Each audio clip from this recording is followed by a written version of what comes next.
After my car crash, my parents traveled on a trip to Italy with my sister and left me alone in the hospital, sending me a voice message. "We are going to Rome to have fun and do not disturb us by calling." So I blocked all their ATM cards and bank accounts and left them alone. When they realized mistake, they called me in shock. But my name is Isabella, and I never thought I'd be the one keeping everything together. At 27, most people my age are focused on their careers or figuring out their lives. But here I am, trying to manage my own life while also paying for almost everything my family needs. "Isabella, honey, Pius' therapy bill came in today." My mom's voice crackled through the phone last Sunday. It was the same conversation we had been having for months. "I know you've already helped so much," but she trailed off. I sighed, pulling up my banking app while holding the phone between my ear and shoulder. "How much this time, Mom?"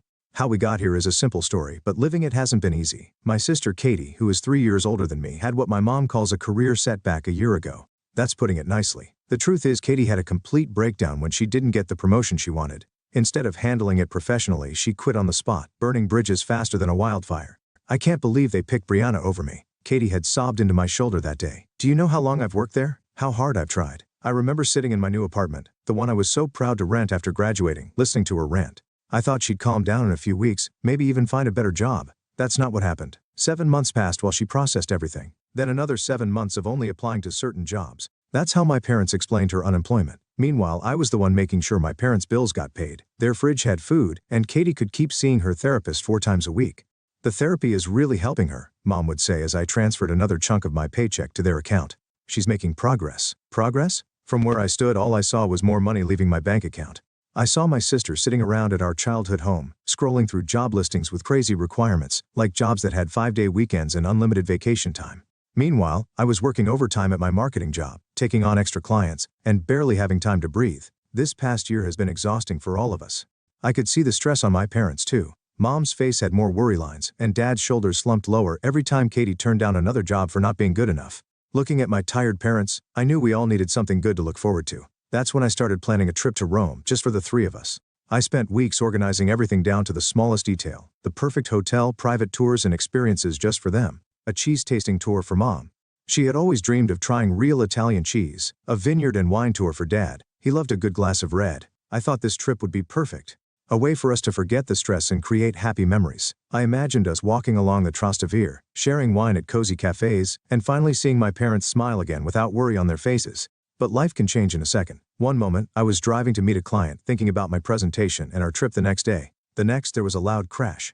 The screech of metal, then nothing. I don't remember much about the accident, just bits and pieces. Sirens, paramedics talking, bright lights overhead. When I fully woke up, I was in a hospital bed. My whole body ached like one giant bruise. The doctor said I needed emergency surgery, but it had gone well. Still, I wouldn't be leaving anytime soon. "You're very lucky," a nurse told me as she adjusted my four. "The airbag saved you from the worst of it, but that other car hit you hard." I was still groggy when my parents and Katie walked into the room. Mom was holding her favorite travel purse, the one she bought just for the Rome trip. Seeing it made my stomach drop. "I'm so sorry," I said, my voice scratchy from the breathing tube. "We'll have to postpone the trip." "Don't worry, I'll cancel everything today, and we can go when I'm better." I expected them to be understanding, maybe even a little disappointed, but still supportive. But what happened next, I wasn't ready for. Instead of comfort, my mom spoke in an oddly calm voice. "Oh, there's no need to cancel anything, honey." I blinked, sure that the painkillers were making me hear things wrong. "What? Your dad and I have been talking," she said, adjusting her purse strap. "We think we should still go. You can rest here, and we'll take Katie with us instead." Her words hit me harder than the car that crashed into me. I stared at them, waiting for someone to say it was a joke. "Katie's been through a lot this year," Mom added, patting my sister's shoulder. "She really needs this break too." Katie stepped forward. "You were supposed to watch the house while we were gone," she said. "Since you can't, you'll need to hire someone. Make sure they're reliable." I lay there, my mouth open, unable to speak. This couldn't be real. My own family was standing there talking about their vacation while I was lying in a hospital bed, less than a day after major surgery. Then they actually waved and walked out, leaving me alone with the steady beep of the heart monitor and the painful realization that they had just abandoned me for a trip I'd planned and paid for. I lay in bed for what felt like hours, staring at the ceiling, trying to make sense of it. The pain meds couldn't dull the ache in my chest, the one that had nothing to do with my injuries. They didn't even ask how I was feeling. I whispered to myself, not about the surgery, not about the accident, not about anything. A nurse passed by for the 3rd time, probably noticing my heart rate going up on the monitor. She stopped in the doorway, concern on her face. "Everything okay, honey? Your numbers are a bit high." "My phone," I said, suddenly remembering. "Could you please get my phone?" "It should be with my things." A few minutes later, she returned with a plastic hospital bag. My hands shook slightly as I pulled out my phone, relieved to see it wasn't damaged. The screen lit up with my old background, a Christmas picture of me and my parents. I quickly changed it to the default wallpaper. At least something survived the crash, I muttered. Then I opened my email app. There it was, my Rome trip folder full of all the confirmations and plans I had worked so hard on. I stared at it for a moment. Well, I said to myself, my fingers hovering over the first email, if they want to treat me like a travel agent instead of a daughter, I'll act like one. And one by one, I started canceling everything. One by one. First the hotel, a few clicks, and the beautiful suite with a view of the Municipio 9 was gone. Next, all the private tours. Mom's cheese tour, cancelled. Dad's wine tour, gone. The private guide for the party, the evening cruise on the Trastevere, the skip the line Municipio 9 passes, I canceled them all. With each cancellation I felt a mix of emotions. Sadness? Yes, because I had dreamed of enjoying these experiences with my parents. But also something else, not exactly satisfaction but maybe justice. They treated my accident as an inconvenience. They chose to take Katie, who hadn't worked or contributed to anything in a year, on a trip that I paid for while I lay in a hospital bed. The last thing left to cancel was their return flight. I stared at the confirmation for a long moment before clicking the button. A small petty part of me wondered how they'd react when they realized they had to figure out their own way home. Once everything was canceled, I put my phone on silent, placed it face down on the bedside table, and closed my eyes. They'd figure it out soon enough. Maybe somewhere over the Atlantic, they'd realize that actions have consequences even in families. Maybe when they landed in Rome with no hotel, no tours, and no flight home, they'd finally understand what it feels like to be abandoned and left to figure things out alone. The first message came at 3:25 a.m. They must have just arrived in Rome and gone to check into the hotel. My phone lit up on the table, buzzing silently.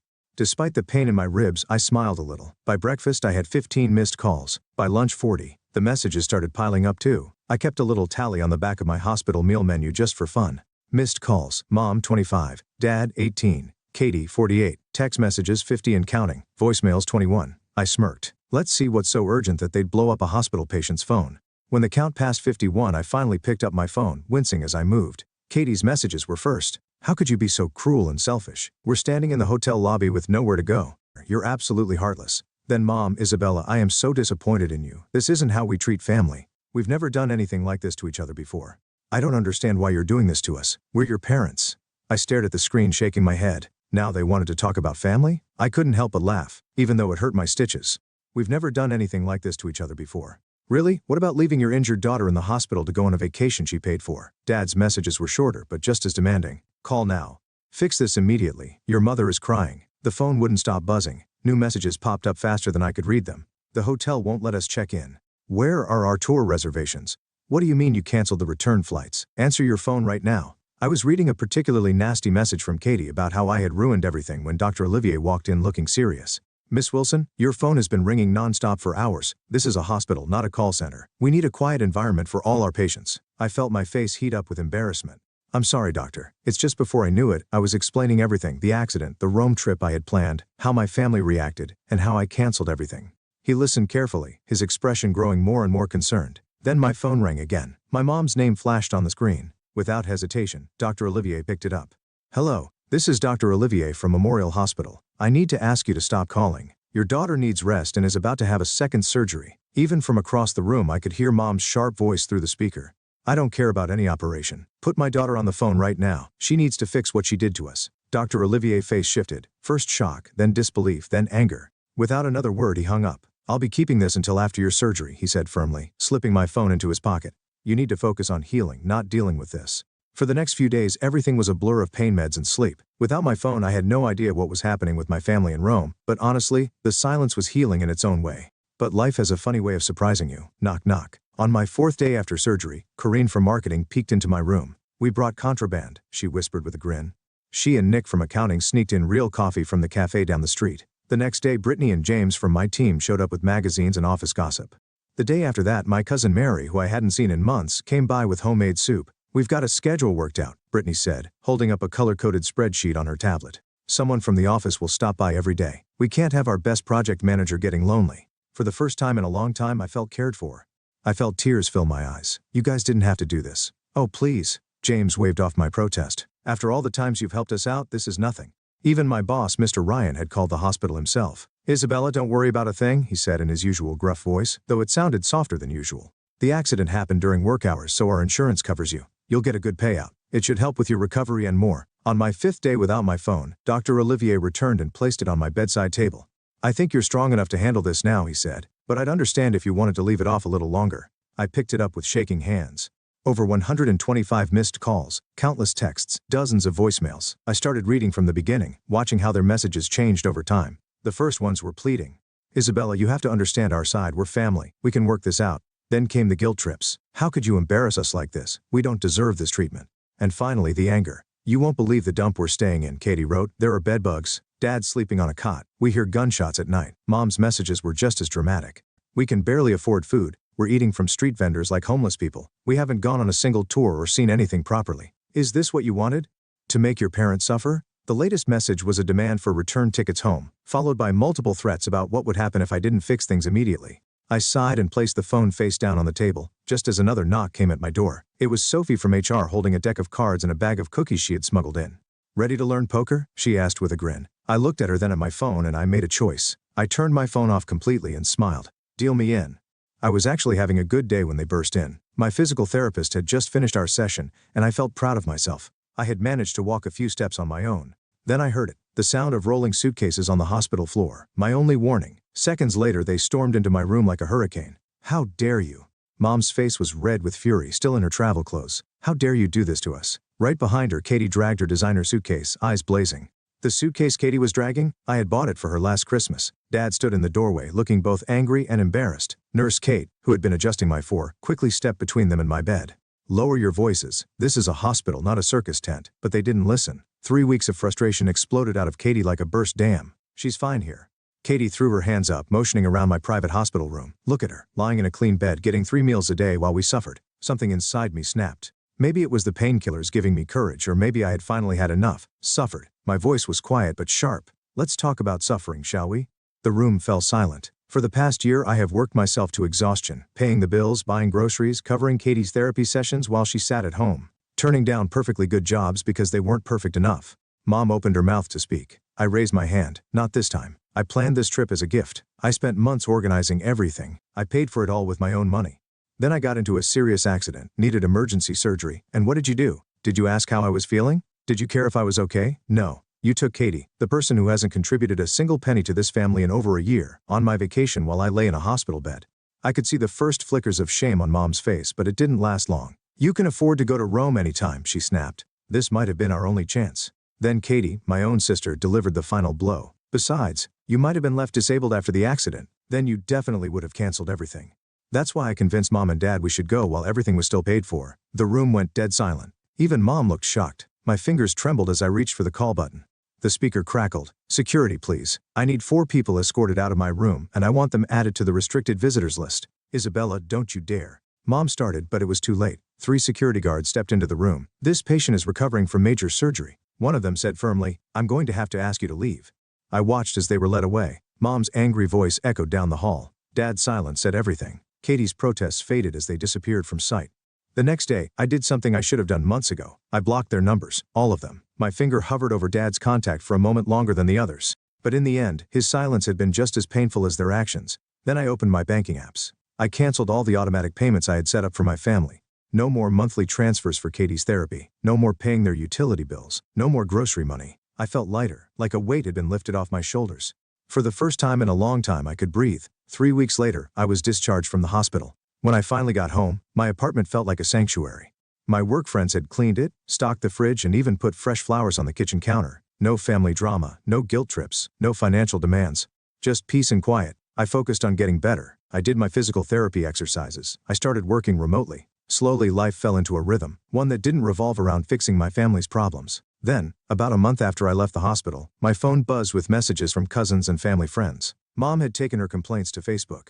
"My own daughter has abandoned us in our time of need," she wrote. "After everything we've done for her, she has turned her back on her poor, struggling parents. Katie can't find work, bills are piling up, and Isabella won't even return our calls." Some of her friends who didn't know the truth jumped in to comfort her. How terrible. After raising such an ungrateful child, families should always come first. "I'll pray for your daughter to come back to you." I was about to close the app when a new comment popped up. It was from my cousin Mary. "Aunt Linda, are you seriously playing the victim? You left Isabella alone in the hospital after her car accident to go on a vacation she paid for. You took Katie instead of supporting your injured daughter. We all know what really happened." Then more relatives started commenting. They shared details, how I had supported my parents for a year while Katie refused to work, how I had planned the Rome trip as a gift, how they visited me in the hospital while my own parents were off touring Europe. 3 days later, the post disappeared, but by then screenshots were already spreading in the family group chat. Mom's plan to make herself the victim had backfired completely. 4 months after the accident, I walked into my office without my cane for the first time. My steps were steady. My head was held high. All the physical therapy had paid off. I was finally back to normal, maybe even stronger than before. I expected a quiet first day back, maybe some small talk by the coffee machine. Instead, I walked in to find my entire team gathered around my desk.